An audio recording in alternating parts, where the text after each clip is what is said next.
قرآن حکیم کا پڑھنا، قرآن حکیم کا سننا شفا ہے، قرآن حکیم کا دیکھنا بھی شفا ہے۔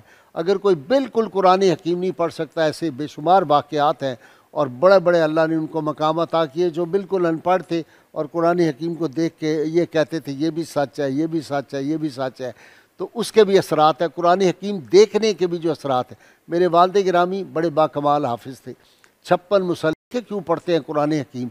آپ کو تو اتنا یاد، اتنا زبردست حفظ تھا ان کا، اور ان کا وصال ہوا تو ان کی زبان پہ یاسین تھا، سورہ یاسین کے بڑے عاشق تھے۔ تو وہ کہتے تھے کہ بیٹا اصل میں یہ سامنے قرآن میں اس لیے رکھتا ہوں کہ اس کو دیکھنے میں بھی بڑی برکات ہے، پڑھنے کی تو ہے ہی ہے، دیکھنے کی بھی بڑی برکات ہے۔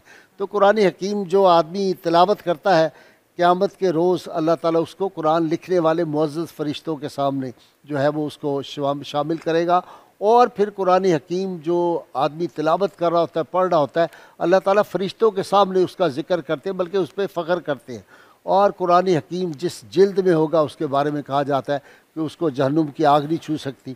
اسی طرح تلاوت قرآن حکیم جو لوگ کرتے ہیں ان کو اللہ تعالیٰ کا قرب حاصل ہوتا ہے، قلوب کو سرور ملتا ہے، روح کو نور ملتا ہے، آنکھوں کو نور ملتا ہے، ایک سکون طاری ہو جاتا ہے، اور تمام امراض روحانی ہو یا جسمانی ان سے شفا ملتی ہے۔ میں ابتدا کر رہا ہوں پروفیسر حافظ ناصر محمود سے۔ جی ناصر۔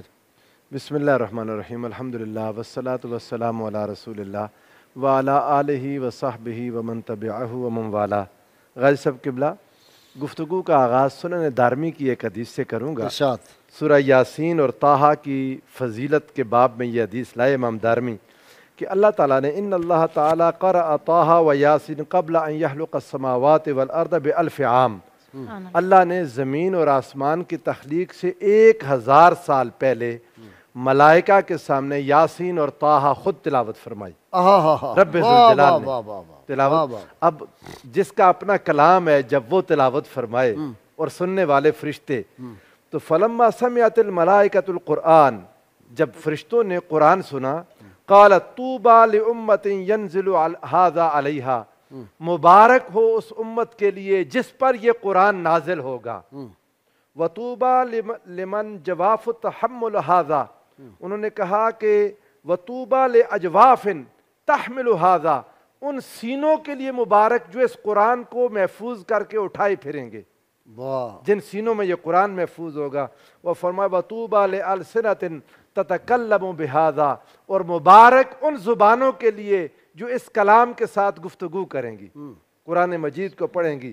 اور الفردوس میں امام محدث لائے حدیث پاک، فرمایا طوبیٰ لمن یبعث یوم القیامت وجوفہ محشو بالقرآن، اور مبارک ہو اس امت کے لیے، اس شخص کے لیے جو قیامت کے دن اٹھایا جائے گا اس حال میں کہ اس کا دل قرآن سے لبریز ہوگا۔ واہ واہ واہ واہ۔ قرآن مجید غازی صاحب قبلہ اتنی زبردست اللہ رب العزت نے اپنا کلام بھیجا کہ جس کو سکھانے والے پہلے معلم خود رب ذوالجلال، الرحمن علم القرآن، اس قرآن کا پہلا معلم رب ذوالجلال، اور اس قرآن کے پہلے معلم سیکھنے والے خود رسول خدا صلی اللہ علیہ وآلہ وسلم۔ آپ کو سنتے رہیں گے، سیدہ آج ہماری اسپیشل مہمان ہیں۔ جی آج بہت شکریہ سر۔ اللہم صلی علی محمد النبی الامی وعلی آلہ وسلم۔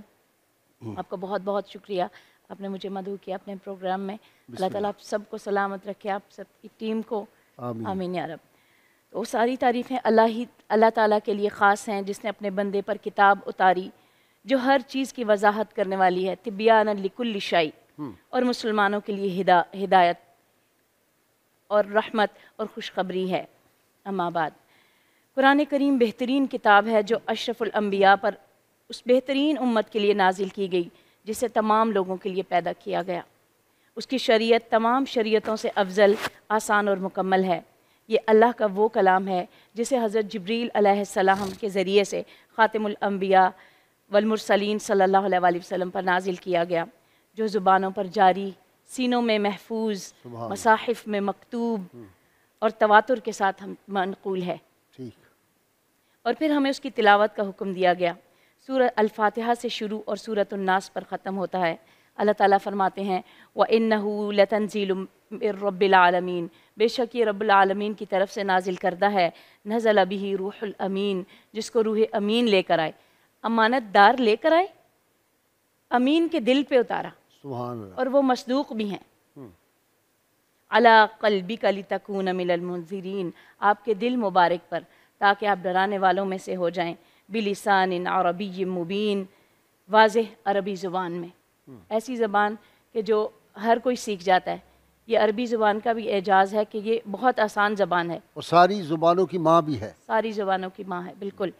اللہ تعالیٰ نے قرآن کریم اس لیے نازل کیا کہ امت کے لیے دستور اور مخلوق کے لیے ہدایت کا ذریعہ ہو، اور اسی دستور کے ذریعے بھی آپ دیکھتے ہیں صحابہ کرام جو امی تھے، جو کوئی غلام تھے، بکریاں چرانے والے تھے، اسی کو لے کر وہ جب انہوں نے اس کو لیا، اپنے اخلاق میں ڈھالا اور اس کا دستور لے کر چلے، تو وہ امیر بھی ہوئے، گورنر بھی ہوئے، اور کسی حکمران نے لیا تو وہ لیڈر بنا، اور انصاف کے تقاضوں پر بھی پورا اترے۔ صبح میں ذکر کر رہی تھی کہ جب اسپین میں مسلمانوں کا دوبارہ جب زوال ہوا تھا، تو ایک شخص تھا، وہ کسی کو قتل کر کے آ رہا تھا، اور اس کے پیچھے ایک پورا لشکر تھا اس کو مارنے کے لیے۔ تو ایک گھر میں اس نے نوک کیا اور اس نے کہا کہ مجھے یہاں پر پناہ دی جائے۔ تو انہوں نے کہا تم نے کیا کیا؟ اس نے کہا میں کسی کو قتل کر کے آ گیا ہوں، اور جنہوں نے پناہ دی اس کے بیٹے کو وہ قتل کر کے آیا ہوا تھا۔ اللہ، اور ایک تاریخ بدلی مسلمانوں نے اس قرآن کے ذریعے۔ اس قرآن نے جو ہے کہاں سے کہاں تک پہنچا دیا، اور آج جو ہے یہ چیزیں یورپ نے لے لیں، اپنے قانون میں ڈال دیں، اور وہ کہاں سے کہاں تک پہنچ گئے، اور ہم لوگ جو ہے وہ تنزلی کا شکار ہیں قرآن کو چھوڑنے کی وجہ سے۔ پھر اللہ تعالیٰ نے فرمایا کہ فَقَدْ جَاءَكُمْ بَيِّنَةٌ مِّن رَبِّكُمْ وَهُدًى وَرَحْمَةٌ، یقیناً تمہارے پاس تمہارے رب کی طرف سے ایک نشانی، واضح کتاب اور ہدایت اور رحمت آ گئی۔ اور پھر فرمایا کہہ دیجئے کہ اگر تمام انسان اور جن مل کر اس قرآن کی مثل لانا چاہیں تو وہ اس کی مثل نہ لا سکیں گے، اگرچہ وہ ایک دوسرے کے مددگار بھی بن جائیں۔ یعنی یہ ایک ایسا کلام ہے اس جیسا کوئی بھی نہ لا سکا۔ عرب کے بڑے بڑے جو 14.5 صدیوں میں تو کوئی نہیں اس کا بڑے جواب بڑے لا شاعر سکا۔ تھے اور بڑے بڑے لہجے رکھنے والے، لیکن اس جیسا کلام کوئی نہیں لا سکا۔ جب اس کی میں برکات کی بات کرتی ہوں تو میں آپ کو ایک ریسنٹلی بتا رہی ہوں، میں 3 سال سے ایک اسٹوڈنٹ کو پڑھا رہی ہوں، میری اسٹوڈنٹ ہے نازیہ عزیز، ان کے دل میں سوراخ ہے، اچھا، میمن سوسائٹی سے ان کا تعلق ہے، تو وہ کہتی ہیں میں نے اوج سے قرآن پڑھنا ہے۔ میرا یہ ہے کہ میرے پاس سے جو بھی پڑھ کے گیا میں نے کبھی اس کو نہیں ڈانٹا، بہت آرام سے پڑھایا۔ اگر کسی نے کہا کہ مجھے 10 دفعہ پڑھائیں تو میں نے 10 دفعہ پڑھایا اس کو، الحمدللہ۔